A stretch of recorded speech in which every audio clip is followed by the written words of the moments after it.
Hello मैत्रिणींनो, तुम्हा सर्वांचं स्वागत आहे एव्हरीवन इज ब्युटिफुल या चॅनलमध्ये। तर आज मी राजेशाही नऊवारी साडी कशी नेसायची हे सांगणार आहे। यासाठी मी ते प्रॉपर नऊवारी साडी घेतलेली आहे। मोरपंखी कलरची नऊवारी साडी आहे। आता आपल्याला उजव्या साईडला 2 गाठ मारायच्या आहेत नऊवारी साडीच्या। जो आपला नऊवारी साडीचा कलर असेल त्याच कलरची लेगिन्स घेतलेलं उत्तम, म्हणजे आपले लेगिन्स जास्त शो होणार नाही। आता 2 गाठ मारल्यानंतर आपल्याला नऊवारी साडीची जी मागची बाजू आहे ती आपल्याला घ्यायची आहे। व्हिडिओमध्ये दाखवलं त्याप्रमाणे अशी घेऊन आपल्याला बेली बटनच्या तिथे एक सेफ्टी पिनने पॅक करायची आहे। पूर्वी हाच साडीचा भाग घेऊन केळी तयार करायचे, म्हणजे निऱ्यांची केळी तयार करायचे, पण आपण ते करणार नाही आहोत कारण पोटाचा भाग थोडासा जास्त वाटतो। आता मी पदराकडे आलेले आहे। पदर ॲज इट इज लेफ्ट शोल्डरवर असतो, डाव्या खांद्यावर, त्याप्रमाणे मी डाव्या खांद्यावर ठेवलेला आहे पदर गुडघ्यापर्यंत उंची करून। आणि आता आपल्याला राहिलेल्या साडीच्या प्लीट्स करायच्या आहे। पदर आपण नंतर करणार आहोत। तर नऊवार साडी आहे ही प्रॉपर, पण जेव्हा तुम्हाला पेशवाई साडी किंवा ब्राह्मणी साडी नेसायची असेल तेव्हा तुम्हाला 10 वार साडी लागेल। मग त्याप्रमाणे तुम्ही साडी घ्या, कारण इथे माझी तब्येत ओके, म्हणजे स्लिममध्ये येते माझी तब्येत, आणि इथे मी नऊवारी साडी नेसलेली आहे, घेतलेली आहे, आणि मी राजेशाही नऊवारी नेसणार आहे, त्यामुळे ही साडी मला पुरणार आहे। थोडीशी तुमची तब्येत जास्त असेल तर 10 वार साडी घ्या। आणि हो, साडी घेतल्यानंतर त्यातला ब्लाऊज पीस कट करू नका। नऊवार साडीमध्ये ब्लाऊज पीस येत नाही, तुम्हाला त्याच्या काठ्याप्रमाणे वेगळा ब्लाऊज वेअर करावा लागतो किंवा पीस घेऊन शिवावा लागतो। आता भरपूर अशा प्लीट्स या नऊवार साडीच्या झालेल्या आहेत। जनरली प्लीट्स आपल्या डाव्या साईडला असतात, पण आता उजव्या साईडला प्लीट्सचे सगळे तोंड आपल्याला उजव्या साईडला करायचे आहेत।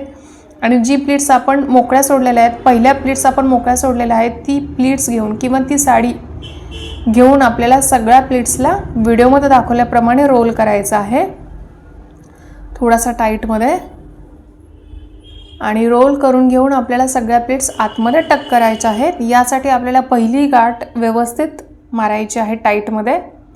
आणि एक टिप मला अजून सांगायला आवडेल ती म्हणजे वॉशरूमला पहिल्यांदा जाऊन या, मग नऊवारी साडी आपण 1-2 तास ठेवू शकतो अंगावर। त्याच्यानंतर आता आपल्याला नऊवारी साडीसाठी इथे सेंटर घ्यायचा आहे, कारण आपल्याला त्याचा काष्टा तयार करायचा आहे। तर सेंटर काठसाठी मी ही अशी आयडिया करत आहे। आता काठाचा सेंटर आलेला आहे आणि आपण मागे तो टक करणार आहोत। कुणाची तरी हेल्प घेऊ शकता तुम्ही मागे टक करण्यासाठी। आता मी पायावर पण दोन्ही बाजूला व्यवस्थित साडी आली आहे ना, पाय पूर्णपणे पुढून झाकला जातोय ना, प्लीट्स व्यवस्थित दिसतात आहे ना पायाच्या, हे पाहत आहे।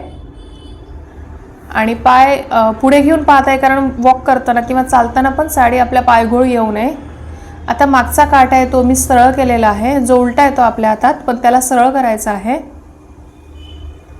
सरळ केल्यानंतर पूर्णपणे काठ खालीपर्यंत तो सरळ करून घ्यायचा आहे आणि आपल्याला मागे टक करायचा आहे व्हिडिओत दाखवल्याप्रमाणे। टक केल्यानंतर तिथे तुम्ही सेफ्टी पिन लावून घ्या लगेच।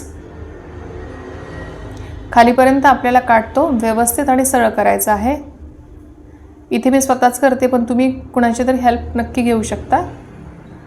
त्याच्यानंतर आपण पदर सोडून पदर व्यवस्थित करणार आहोत, म्हणजे पदराचा भाग जो आहे, फॅब्रिक आहे, ते सीटवर आपण व्यवस्थित करणार आहोत, काठ शो होईल अशा पद्धतीने।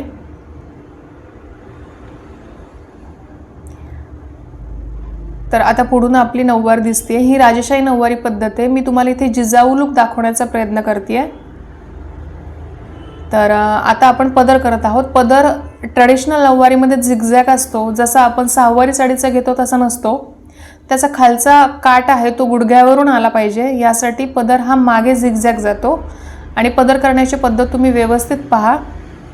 मी जस्ट प्लीट घेते आणि शोल्डरवर ठेवते, आणि मागं तो पदर झिगझॅग येणार आहे। जस्ट प्लीट करायचे आहेत आणि शोल्डरवर ठेवायचे आहेत।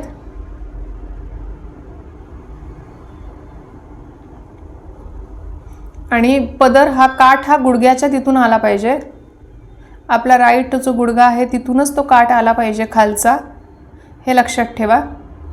आणि मग पदर तुम्ही मागे बघू शकता जसं झिगझॅग आला आहे।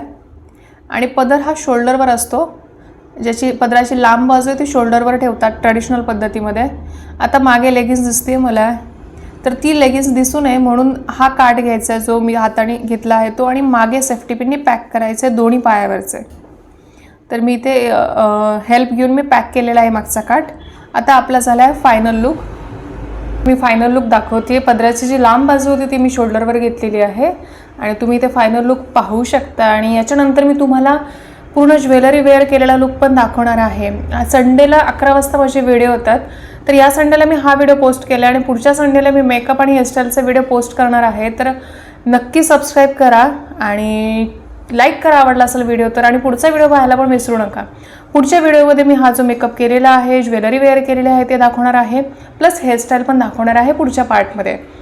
तर मैत्रिणींनो, व्हिडिओ आवडला असल्यास नक्की कमेंटमध्ये जय शिवराय लिहा आणि thank you so much for watching this video.